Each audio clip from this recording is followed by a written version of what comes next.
Et si la paix en Ukraine ne venait pas de l'Europe, ni même de l'Ukraine, mais directement d'un échange de 2 heures entre Donald Trump et Vladimir Poutine? Et si pendant que Bruxelles panique, que Zelensky blêmit, un nouveau monde était en train de se dessiner dans le dos des élites occidentales? Trump vient de lâcher une bombe diplomatique, la Russie et l'Ukraine entameront immédiatement des négociations en vue d'un cessez-le-feu, et surtout la fin de la guerre. C'est dit, c'est clair, et ce n'est pas une hypothèse, c'est une annonce. Une annonce faite à chaud, après 2 heures de conversation téléphonique entre Vladimir Poutine. Le ton, excellente ambiance selon Trump. Le fond, une volonté commune de clore le conflit et de préparer un traité de paix directement entre Moscou et Kiev, sans ingérence occidentale. C'est ce passage qui affole Bruxelles. Les conditions seront convenues entre les deux parties comme il se doit. Pas d'intermédiaire, pas de dictat de Washington ou de l'OTAN. Et surtout, l'Europe évincée du processus. Pire, Trump n'a pas invité Van der Leyen, Macron ou Frédéric Merz à négocier. Il s'est contenté de les informer, une fois son appel terminé avec Poutine. Une humiliation diplomatique pour les eurocrates. La réaction de Kiev, la panique. Un député ukrainien dénonce déjà, les États-Unis se retirent des négociations et s'en lavent les mains. Comprenez, l'Amérique de Trump ne veut plus mourir pour Kiev. Et Poutine, il confirme, la conversation a été franche, très utile. La Russie est prête à travailler à un cessez-le-feu avec l'Ukraine et il va plus loin.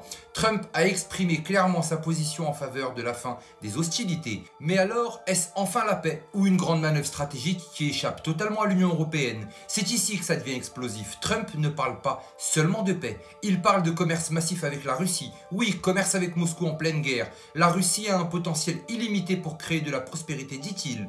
Et il ajoute que l'Ukraine aussi pourrait devenir un bénéficiaire majeur via la reconstruction et le commerce. Ce n'est plus de la diplomatie, c'est un plan Marshall parallèle, signé Trump, sans le moindre feu vert de l'Union européenne. Et ce n'est pas tout, le Vatican, oui, le pape s'est proposé pour accueillir les négociations. On assiste à une relocalisation totale du centre de gravité diplomatique mondial, loin de Bruxelles, loin de Davos, loin du Pentagone. Alors, une question s'impose. Pourquoi maintenant? Pourquoi Trump, Poutine, le Vatican unissent-ils leurs forces dans un timing aussi précis? Parce que la guerre est devenue une impasse stratégique pour tout le monde. Et surtout parce que les conditions russes sont désormais connues. Elles tiennent en 6 points.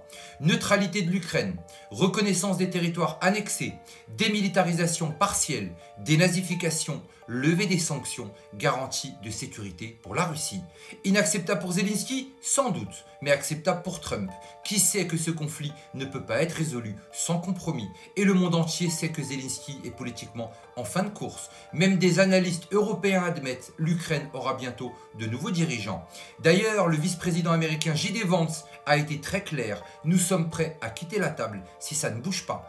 En d'autres termes, l'Amérique de Trump ne veut plus être le parrain d'une guerre qui ne sert plus ses intérêts. C'est un camouflet majeur pour l'oligarchie transatlantique, car ce que Trump propose, ce n'est pas seulement la paix, c'est la fin de la guerre économique, la fin des sanctions, le retour au commerce, à l'investissement, à l'ordre naturel des puissances.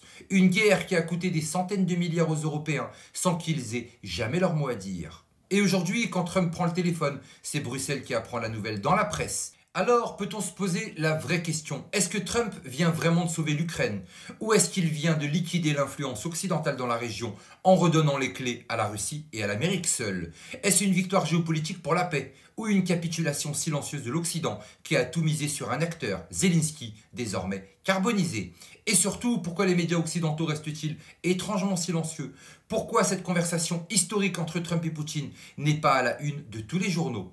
Peut-être parce qu'elle signe la fin du narratif atlantiste. Peut-être parce qu'elle montre noir sur blanc que la paix ne vient pas des élites européennes, mais des marges de ceux qu'on voulait écarter du jeu.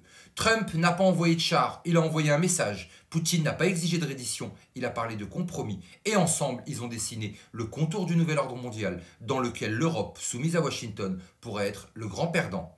La vraie question est donc simple. Est-ce que les peuples suivront Trump vers la paix ou continueront-ils de suivre les technocrates de Bruxelles vers la guerre?